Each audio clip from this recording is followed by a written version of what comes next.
everyone, apa kabar? Oke, hari ini gua mau menceritakan dari ceritanya Mas Andalas.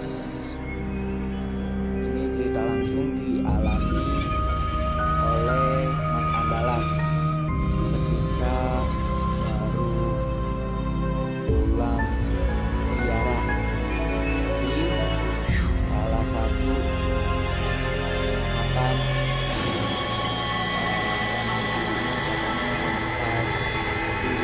para wali. Oke. Jadi waktu itu Mas Andalas baru pulang dari Bogor itu sekitar jam 2 pagi. Dan si Mas Andalas rumahnya di daerah Bojonggede. Perjalanan dari Bogor ke Bojonggede itu juga nggak terlalu jauh ya. Jadi sekitar jam setengah 3 pulang, Mas Andalas baru sampai rumah.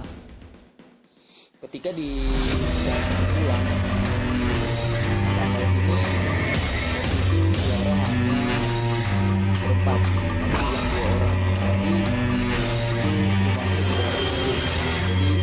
Jadi dia itu temannya Mas Andalas. Nah, langsung saja ya ceritanya. Kita lagi jalan pulang, Mas Andalas ini kan bersama temannya. Jadi ketika di perjalanan pulang, Mas Andalas ini langsung mencium bau melati. Dan di pertengahan jalan, temannya yang bawa motor berbicara kepada Mas Andalas. Mas, habis pulang ziarah, lu jangan kemana-mana lagi ya, di rumah aja gitu. Lalu si Mas Andalas nanya kan ke temannya tersebut, "Loh, kenapa? Emang ada yang salah ya?" Terus temannya menanyakan lagi, "Udah, pokoknya lu dengerin apa kata gue. Sampai rumah, lu langsung aja tidur sebentar, istirahat, gak usah keluar lagi." Lalu Mas Andalas pun langsung mendengarkan kata si teman itu. "Oh, gue mau kenalin, itu namanya Bowo kok."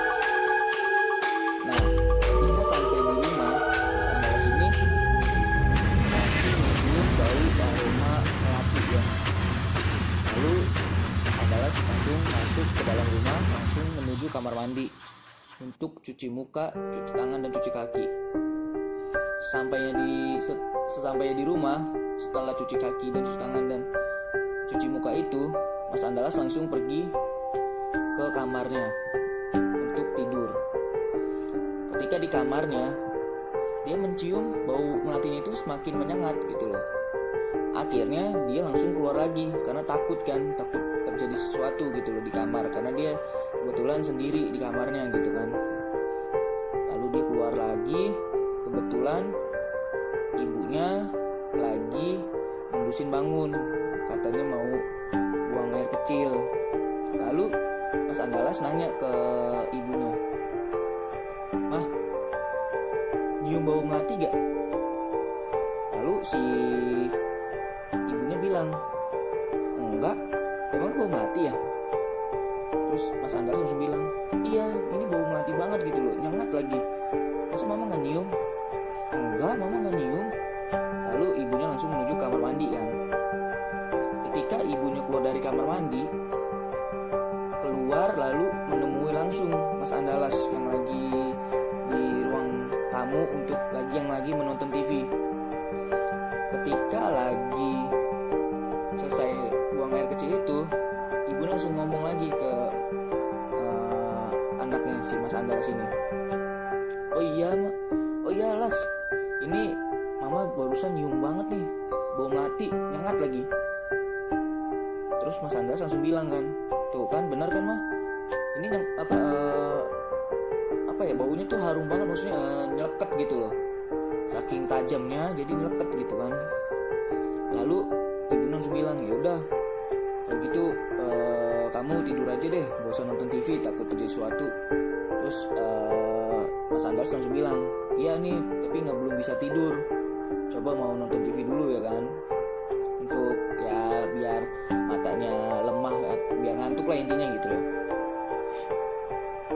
Lalu di dalam hatinya Mas Andalas itu bete banget, bete sebete-betenya dah. Mas Andalas itu kayak mau keluar gitu loh, kayak mau nongkrong, kayak mau main ya kan. Lalu Mas Andalas langsung mematikan TV-nya kan, udah di dalam nonton TV, mematikan TV-nya. Lalu dia keluar rumah untuk pergi ke rumah temennya. Kebetulan di rumah temen ini sering banget jadi tempat tongkrongan gitu loh, jadi nongkrong bisa sampai pagi gitu loh. Terus ada beberapa temennya juga yang nginep di situ. Kebetulan temennya tersebut orang tuanya lagi di luar kota ya kan, ceritanya sih katanya mau ada tugas di luar kota lah intinya ya kan. Lalu Mas Andalas jalan lah ya kan. Ketika di pertengahan jalan, Mas Andalas itu kayak ngeliat sesuatu, bayangan hitam lewat depan mukanya. Tapi Mas Andalas cuman menganggap ya itu cuman kayak halusinasi gua aja kali ya kan. Akhirnya Mas Andalas tetap melanjutkan perjalanannya kan ke rumah temennya.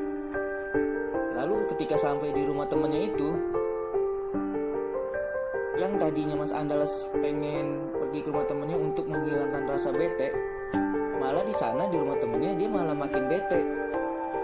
Akhirnya dia pulang lah ya kan. Ketika dia pulang di perjalanan menuju ke rumahnya, jadi lokasinya itu Mas Andalas itu melewati rumah kosong, dan rumah kosong itu depannya ada kayak semak-semak, kayak pohon gitulah, intinya semak-semak gitu. Lalu di semak-semak, dari arah seberang semak-semak itu kayak ada bayangan hitam tapi kecil lewat masuk ke semak-semak gitu kan.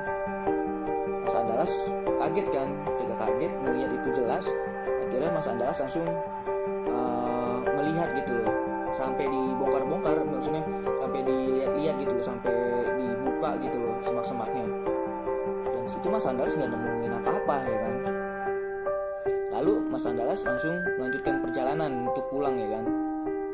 Ketika dia lagi jalan kurang lebih 3 km lah dari tempat tersebut, dari kejadian yang tadi semak-semak itu. Lalu Mas Andalas kayak merasa ada yang mengikuti di belakang. Lalu ditengoklah Mas Andalas ke belakang. Mas Andalas nggak ngeliat apa-apa gitu loh, tapi dia ngerasa di belakang itu kayak ada yang ngikutin gitu loh. Lalu Mas Andalas jalan lagi kan. Ketika dia jalan, tiba-tiba sama lagi, kayak ada yang merasa mengikuti gitu loh. Lalu Mas Andalas berhenti, mendadak langsung menoleh ke belakang dengan cepat. Lalu apa yang dilihat oleh Mas Andalas? Ada sosok pocong yang mengintip ke arah Mas Andalas. Jadi kayak orang yang lagi ngikutin seseorang, lalu orang yang mengikuti itu ngintip gitu loh, kayak di balik tembok ya kan. Tapi ketika dilihat langsung kayak langsung ngumpet gitu loh. Lalu Mas Andalas langsung bergegas pulang lagi kan, jalannya itu lebih cepat gitu kan. Ketika dia lagi jalan itu kurang lebih sekitar 2 km lah setelah dia nengok yang melihat langsung wujud pocong tersebut, tiba-tiba ada batu kerikil lewat dari belakang arah Mas Andalas, melewati bawah kakinya Mas Andalas, lalu menuju ke arah depannya Mas Andalas. Mas Andalas langsung seketika diam. Ketika diam, Mas Andalas melihat pergerakan dari batu kerikil tersebut. Ketika berhenti, Mas Andalas itu jalan kayak pengen lari tapi nggak bisa lari. dia hanya bisa jalan kecil-kecil gitu loh, langkah kecil-kecil gitu. Lalu si sosok tersebut tiba-tiba langsung memegang pundaknya, kayak ada yang megang pundaknya Mas Andalas. Lalu Mas Andalas langsung takut kan. Yang bisa dilakuin sama Mas Andalas adalah waktu itu kalau misal bisa lari, dia lari. Dan yang anehnya Mas Andalas itu mulutnya itu kayak orang gagu gitu loh, jadi kayak nggak bisa ngomong. Mungkin yang dibilang Mas Andalas adalah kalau dia bisa mulutnya bisa ngomong, mungkin dia akan yang pertama kali dia lakuin adalah baca-baca surat-suratan yang dihafal lah sama Mas Andalas. Dan yang kedua adalah teriak minta tolong. Nah, karena mungkin ya mulut Mas Andalas itu kayak nggak bisa ngomong, gagu ya intinya. Ya jadi Mas Andalas nggak bisa ngomong gitu loh. Yang bisa dilakukan sama Mas Andalas adalah jalan dengan langkah yang kecil itu untuk keluar gitu loh, menjauh. Karena ini sosoknya udah di belakang persis Mas Andalas, dan bahkan pundaknya itu langsung dipegang gitu loh kan. Lalu Mas Andalas langkah kecil sekitar 3-4 km dari kejadian tersebut, persis di tikungan pertigaan pas belok ke kanan, Mas Andalas langsung normal lagi gitu loh. Ketika normal dalam arti bisa ngomong, lalu bisa jalan, bisa lari cepet ya kan. Lalu yang dilakukan oleh Mas Andalas adalah ketika sudah normal, lari secepat-cepatnya. Lalu Mas Andalas sampai rumah, lalu Mas Andalas langsung masuk ke dalam kamar untuk tidur gitu loh, untuk melupakan kejadian tersebut. Dan akhirnya ya Mas Andalas gimana caranya biar dia bisa tidur, dia menyetel ya surat ayat kursi lah. Lalu dia tertidur lah. Alhamdulillah setelah kejadian itu ya tidak terjadi sesuatu lagi di rumahnya, entah itu bau melati, entah itu si sosoknya yang ngikutin Mas Andalas sampai rumah, tidak lagi. Jadi kesimpulan dari Mas Andalas adalah mungkin sosok yang dilihatnya tersebut, yaitu pocong, mengikuti sejak dari perjalanan pulang dari dia ziarah di makam para wali tersebut. Karena bau melatinya itu dimulai dari pertengahan jalan ketika dia mau pulang gitu loh ke rumah, lalu dilanjut sampai rumah, lalu dia datang ke rumah temannya ya kan, sampai dia pulang lagi dan sampai ketemu sosok itu, baru bau melatinya hilang. Dan yang anehnya Mas Andalas cerita dia tuh ya berusaha untuk mengikuti apa yang dibilang sama temennya. Ketika lagi jalan pulang dari ziarah itu, temennya kan bilang jangan keluar. Mas Andalas sudah mengikuti gitu, tapi di dalam hatinya dan diri itu merasa jenuh, bete lah intinya, pengen keluar. Akhirnya keluar ya kan, dan yang terjadi malah seperti itu. Oke, ceritanya sampai sini aja. Nanti mungkin Mas Andalas akan cerita lagi di lain hari, di lain waktu. Terima kasih buat semuanya yang sudah mendengarkan cerita dari Mas Andalas. Terima kasih.